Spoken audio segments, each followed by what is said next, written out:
Quoi encore? Il est tard.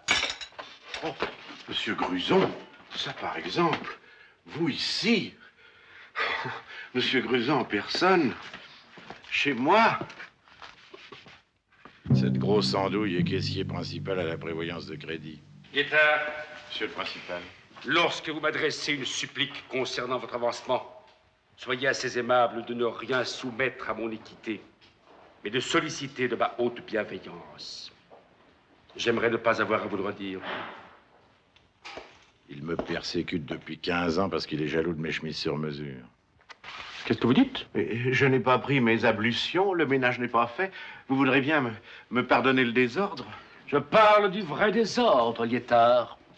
Car ce désordre-ci n'est qu'un petit désordre, à côté du grand et fondamental désordre de votre existence. Quel envolé, quel style, monsieur le principal. Du Bossuet dès le matin. Seriez-vous impertinent? Monsieur le principal.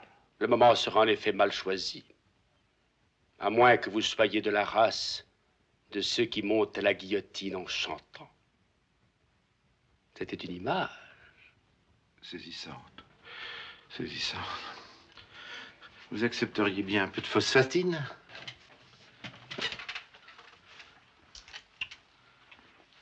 D'homme à homme, Liétard. Dans quel vice affreux, inavouable, dilapidiez-vous l'argent de nos clients? Prenez une tartine. Depuis combien de temps puisiez-vous dans la caisse? J'ai passé la nuit à faire et refaire les additions. Merci. Il y a un trou.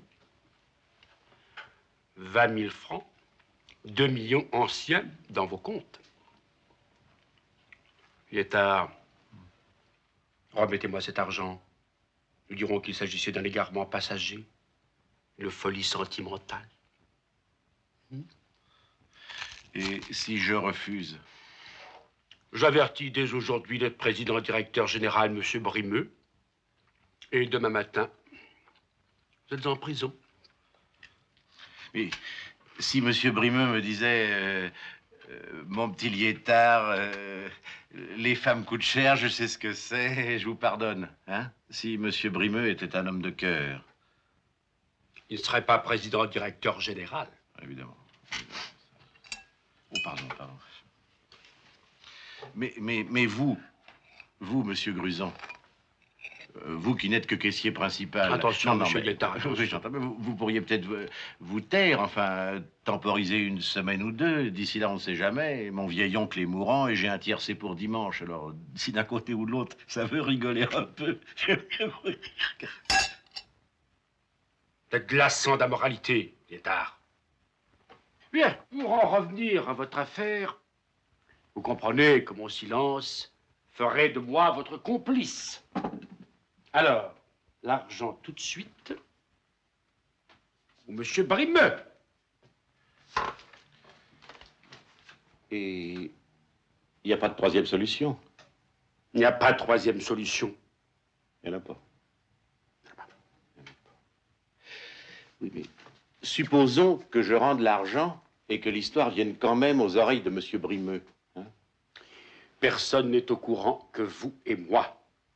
Même Madame Grusson, à qui je dis tout depuis 20 ans, ne sait pas que je suis ici.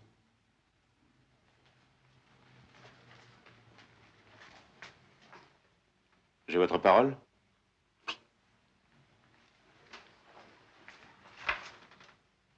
Votre parole d'officier? Oui. Votre parole de caissier principal? Oui. Parfait, l'argent est dans le tiroir du buffet, il est à vous. Bah, qu'est-ce que c'est que ça? La troisième solution, monsieur le principal.